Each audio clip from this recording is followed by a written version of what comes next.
So welcome back here. We're back talking shop about the market and what's happening. And Jimmy and I were talking the other day, and I think we're going to kick off with the topic of foreclosures. We had a discussion the other day, and we're talking about how, what was it? You said it would come up on the news? The last 3 nights on the 11 o'clock news, the new lead in is the foreclosures in the real estate market. And again, they delivered gloom and doom and everything else, but it resonated with me that I think there are people out there that are facing the potential foreclosure. They took forbearance during the pandemic. It's the big monkey in the room. I mean, you're possibly losing your home. So I don't think it's as prevalent as the media is going to portray it or is portraying it, but I think it's something we need to address. And if we have people out there that are facing these dilemmas, we have some experience in it, and in strict confidence, I know it's not some pretty that people want to talk about. Fair, yeah. You can reach out. We can maybe help you figure out how to keep your home, no real estate sale at all, or we could go through it and be like, okay, you know what the option is? You got to sell your home. Yeah. And you know what? Maybe we can sell it so that you can clean the slate and get out from under it and start anew and not have a foreclosure on your record. I mean, there's a lot of options, but I think what it is give us a call. We can deal with it in strict confidence. I know it's things that people don't want to talk about. Maybe between spouses, one doesn't even know what's going on. It's just an ugly situation. And before the media makes it a, huge scare factor for you out there that maybe experienced this or got a letter from the bank or haven't been able to pay your mortgage, because we know people are struggling, just give us a call in strict confidence. We could try to help you.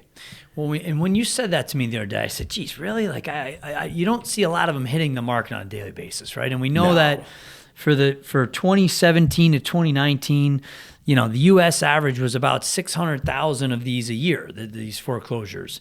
And that during, 2020 and 2021, there was about, 200,000. So we were down about 300,000 foreclosures for these years. And then you would say, well, geez, once the pandemic's over, man, are you going to see a huge spike? And last year, 2022, there was only 325,000 of these. I just don't think they've caught up. Yeah. Because we did have the forbearance, yeah, which kind of gave some people a reprieve. Pandemic, I don't think they could go after you during the pandemic. I think there was a moratorium. So now that's all over with. And if the forbearance works for you and you're stretched a little bit, lowered your payment, and you're in a good place, so be it. But there's some people that, people still are struggling out there. Well, and here's the one thing I was thinking, right, is that with these numbers being so far down, did it have anything to do with people had more equity and they actually had an out? So, for example, let's say you weren't making your payment, all right, and you were getting behind, and in previous markets, right, 08, 09, 2010, 2013, you might have been behind because you bought high, all right, and the market went down. Whereas some of the people today, and I think we could probably, this is the message, is if you are behind, this is the market that you can get out from under it because you probably have equity. Correct. Right? I mean, you're even seeing some of the foreclosures that do hit the market. It's funny.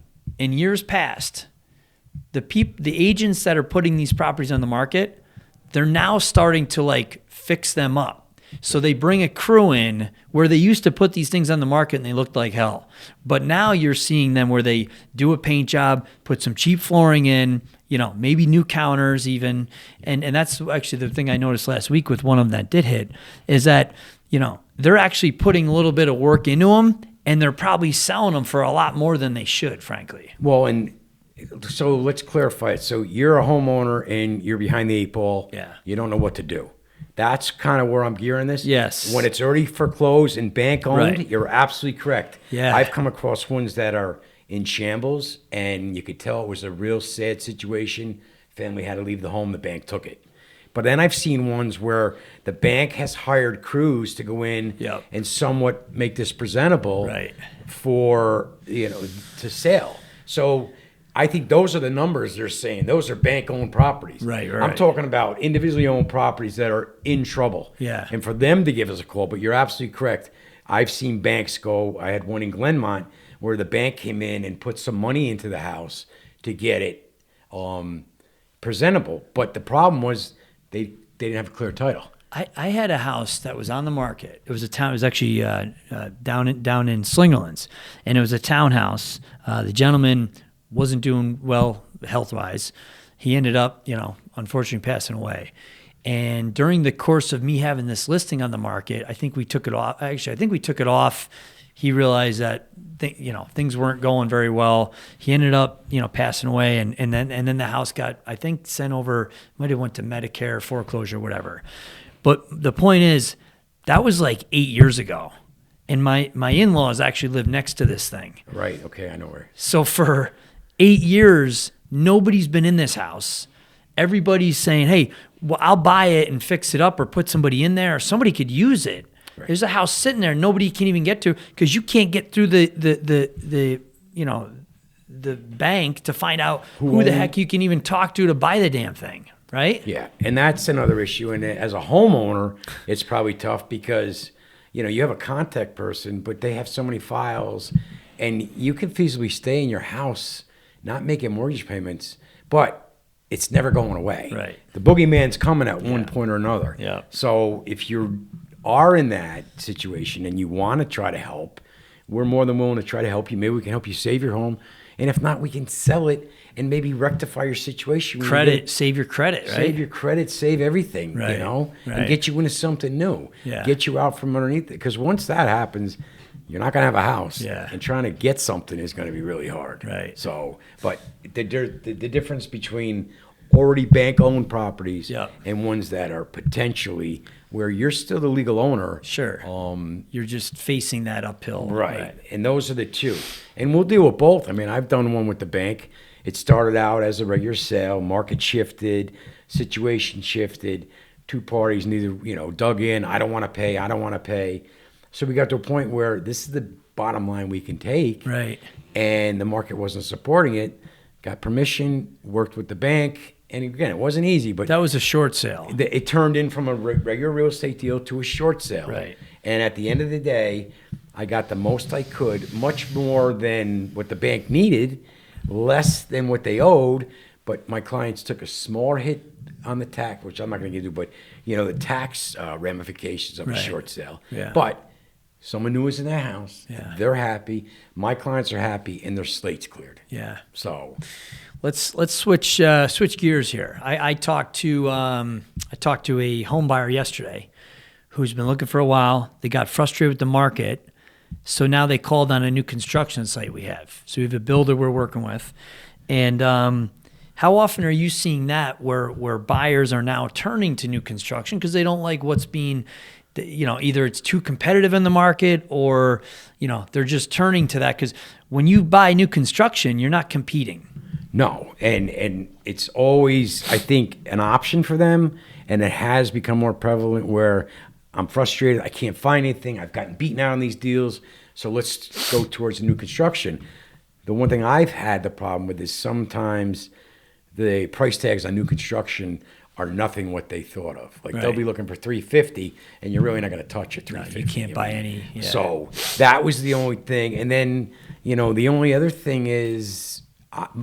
Not with our builder, but with some of the builders out there, everything is slanted towards the builder. Yeah. Okay, so you want the home, you can afford the home, but you're at the mercy of the builder. I have one that we have, it's going to be 19 months for a townhouse. Yeah. Which is absurd. That's too much. But we knew when we signed all the addendums and everything else protected, because at that time, you had no choice, and they protect the builder. Yeah. So, yes, but the problem is the pricing is up on everything, whether it's your grocery bill or your house. So I had, a couple that wanted, 400, we want to go around 360, and new builder was one of their options. Yeah. I don't know where they thought they were going to build for 360. No, that you can't. I mean, if you think about it, lots are going for $125,000, $100,000. So that means the minimum you're going to build anything for is $400,000, right? Minimum, minimum. So, Well, let's say another thing I want to mention. The market stats came out for the month of May, right, in our June report, and the average sale to list price ratio is just under 104%. So what that means is that when a property hits the market on average, it's selling for 4% above the listing price. Correct. Now, it's interesting because, there was a time 8 months ago where you could save a couple bucks on a house, maybe negotiate. We did have a brief window. That's not where we're at right now. No. But where we're at is, I don't hear people complaining about the pricing or the rates, but then I do find It's probably normalized, right? it's normalized a little bit. But what I am seeing now in a seller's market is that through the inspections or whatever else, they try to pinch a few extra dollars that way, which I hadn't seen that in about 24 months. Right. Now, the inspection reports are coming back and they're getting juiced up reports. And hey, like I got one where my woman is no problem, transparent, we'll fix whatever we got. But, I went and got estimates of people that we rely on that I would use in my own home. Right. And the other people went and got it out of the phone book. And it's like anything. If you call someone from the phone book and you have them come do work at your house, they look at your house, where you live, and that dictates your bill. Yeah. Or they don't want to do the job, so they juice it up. But that being said, you got to be, as a seller, that's why sometimes the upfront pre-inspections are awesome. It makes me think of a deal. I had a house, we put it on the market, got an offer for $100,000 above the list price. Inspection comes in, and they had a minimum threshold of like $5,000. Go to test the AC, and the AC was borderline. Seller says, you know what? I got $100,000 more than I was looking to get. I'll put a new condenser in. Whereas in like a normal market without an offer of $100,000 more, they're probably going to fight you on that. Say, no, it's on you. Right. Well, the new thing is language in the reports. What is it? The length of its normal life, shelf life, useful life, and there's case law on that. I checked with the attorney yesterday. If it's functioning at the time of inspection, sure, it doesn't matter if it's 150 years old. Yeah, sorry, but that's it. It's working today. Right. And I had that with an issue with a roof that just came off.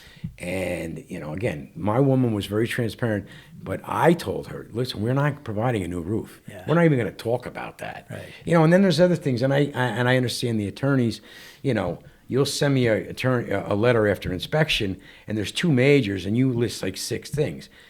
And what I've been told, it's you're trying to get the most for your client, right? And then they slowly back off. But for my sellers, I got to explain it to them so they don't start panicking. Oh my God, we agreed to this price. They want this much off. That part is in the last 3 months has been, well, we're doing more negotiation. Right. Before it was slam dunk. You want the house, boom, boom. So it is cyclical. Like we had a window where you could get more, maybe as a buyer. Now you're paying more, but you're in a seller's market. But then the buyers, they're just not. It's a tough market, but they're just not eating it. Right. You know what I mean? Like right. Buyers are coming back at you. So yeah. Well, I think it also, like I said, depends on how much more they pay to where they can say, hey, I gave you this much, give me right. something back. Yeah. But I try to make it a win-win for everybody. Yeah, you probably want to make sure you don't count on that though going into it because, technically there might be somebody in line right behind you that I had a deal yesterday that was like that. I talked to the agent on a property that we had sold, and she came back with a couple things that they were griping about after the inspection. I said, "There's 8 people that are right behind you." Right. 2 of the agents are keep bugging me, saying, "Hey, if something falls through, let me know." So it's a game of leverage. Without a doubt, and the thing is too, like, yeah. I'm hearing, listen, we got some issues, but they don't want to walk away. Right. So they want to talk about it. So what can we do? Kind of like we're doing more negotiations than we were doing, I don't know about you, but it was kind of like, here's the price, blah, blah, and then, there wasn't a lot of friction right. because they didn't want to lose that house. Right. You didn't want to lose the buyer, even though you had other ones lined up. And then now there's a little, it's kind of, that's fun. Right. That's what we're supposed to be doing. Right. Do the best for our client. They're doing the best for their client, and we come to an agreement on the end. It's just that when it just feels right from the get-go that I gave you $25,000 extra, but I'm going to try to get $28,000 back. Right. No, that ain't. Yeah. Yeah. That's those days are over. Yeah. Right? Yeah. Without a doubt. Well, listen. Thanks for tuning in here again. As always, we're going to hit you with what's happening in the market And I think, we'll look forward to seeing what happens in the next 30 days as we progress into summer. And anything you want to say to close it out? No, but the other thing is you can always shoot us a text or an email. If there's something you'd like us to address, give us some ideas. Yeah. We'd be more than happy to use this segment to bring you the information you want. And if you don't want it on here, you just want phone calls free. Yeah. Okay. We don't know everything, but if we have it, we'll give you the answer. And if we don't, we'll get you the answer. There you go. All right. So everybody, hopefully, till we see you again, have a great summer, and we'll be in touch. Have a good day, guys. Bye-bye.